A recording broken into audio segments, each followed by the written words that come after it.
Hello everyone, you read the title of the video, so let's get right into the first advanced technique I want to show you, Slinger Hopping. I first saw this technique being used by Bloodsurge, who does some impressive speedruns, which you should definitely check out. The Slinger Hop lets you perform a standard side hop as you know it from sword mode. If you're not in the middle of a chain, you will always roll when evading an attack, and the dodge roll in sword mode is pretty bad and slow, so you usually want to avoid it. If you want to keep the aggression going and you don't want to do the morph roll attack back to X mode. While aiming the slinger, you will always perform a hop if you evade sideways. This technique can also help you to dodge attacks of Runa no Gigante, who often has two instances of attacks, an initial hit and a spike burst afterwards. Dodging the initial hit with the slinger hop lets you evade the following spike burst you usually could not dodge with two rolls because of the recovery time after the first evasion. Pretty advanced technique and takes some practice, but it is really satisfying and lets you stay in your flow and keep them DPS coming, and proving once again that Switch X mains don't need any defense and will find a way to maximize their aggression towards the monster.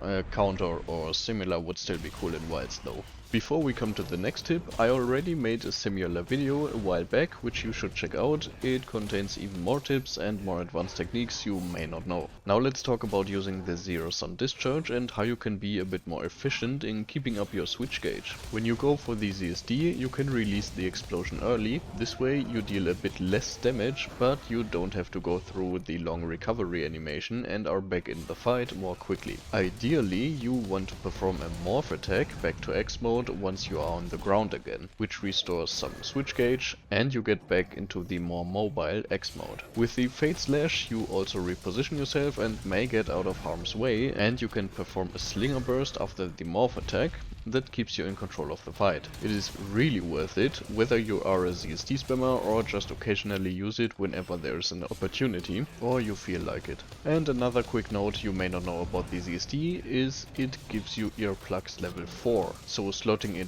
one earplug deco will make you immune to all roars. Next we'll talk a bit more about utilizing the slinger and the reason I always have some ammo in my slinger, even if it's just rocks. The reason being, it is all about positioning. There are times where you topple a monster or a monster runs past you, or you are in your chain and the monster ends up behind you. Most of the times you then have to break your chain to reposition, or just turn around and then reinitiate the chain, slightly dropping your flow. But after every morph attack to X mode and after every Fade Slash, you can perform the Slinger Burst. Now, the Slinger Burst itself is already amazing with the special ammo dropped from monsters, but they can also be used to just redirect your next attack, because it can be performed in any direction. You can basically adjust your next attack by 180 degree or whatever mid-chain. And since the Slinger will return in wilds and is confirmed to have some use in combat, getting used to it mid-fight may pay off in the future. Anyway, it is another step high up on the learning curve towards the perfect flow, but this video is all about advanced techniques, so let's just keep going. Another thing I want to talk about is learning how to predict Partbreaks. In my recent 10 levels of Switch X video, a lot of people asked me how on earth it is possible to learn level 9, the prediction of flinches and Partbreaks. Now, in order to predict a flinch or a Partbreak, you simply need a lot of experience with each monster and general knowledge about how flinches and Partbreaks work. But you can learn it, and Switch X is a great weapon for this skill because of two reasons: high damage attacks and immense part damage bonuses. The Power X mode and the high damage X attacks of Switch X give you a huge room to predict flinches. Yian Garuga, for example, has a very low threshold on its head in regard to flinches. Hitting it 5 or 6 times in Power X mode with just decent damage lets you know, okay, the next big damage hit on its head is gonna interrupt it.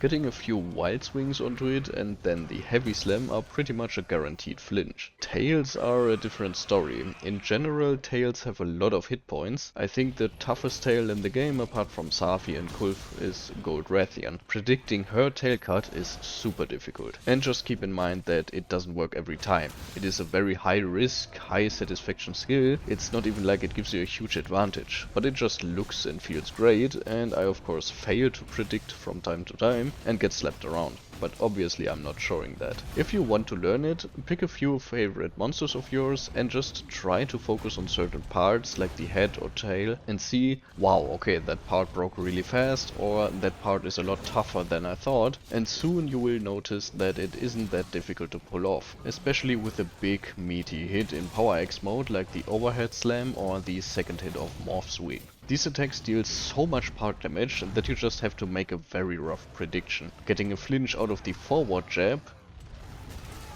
is a whole different story. And for the last topic of this video, I want to talk about how you can maximize your flow. Three key components for this are the Slinger bursts, fade slashes and continuous morphing mid-chain. The Slinger bursts are, in my personal opinion, just a vital tool for your flow, because they can catch the monster. Whenever you would have to break flow, either a flash pod to get a flying monster out of the sky, a screamer pod to get Diablos out of the ground, or these special monster ammo like thorn pods or piercing pods to stop a monster dead in its tracks. Use them, they are satisfying, very powerful and keep you in control of the fight. The fading slashes serve two essential purposes. First, they reposition you when a monster topples, flinches or just relocates close to you. Fading slashes reposition you and deal damage at the same time. And you can also get a topple or flinch from these attacks, giving you a nice shot of satisfaction on top of an opening for massive damage. The second very important job these moves serve is replenishing your switch gauge. If you like to use the sword a lot, you will eventually run out of switch gauge, unless you perform morphing slashes and use a bit of X mode from time to time. This is pretty much the third key component I mentioned earlier already. You can of course focus on X mode and not deal with sword mode too much and have an incredible flow. I don't want to force anybody to play in a specific way. The great thing about Switch X is that there are so many ways to play it, but we are talking about the best possible flow, which is a huge strong point of Switch X, and fluently switching between X and sword mode is simply part of that, especially if you also want to deal as much damage as possible. So on top of using fading slashes, try to just morph back and forth from time to time. When the monster is down, you morph to sword mode for maximum DPS, and when it gets up, you fade back to X mode for higher mobility again. Use your rolling morph attacks and so on. Happy hunting, guys.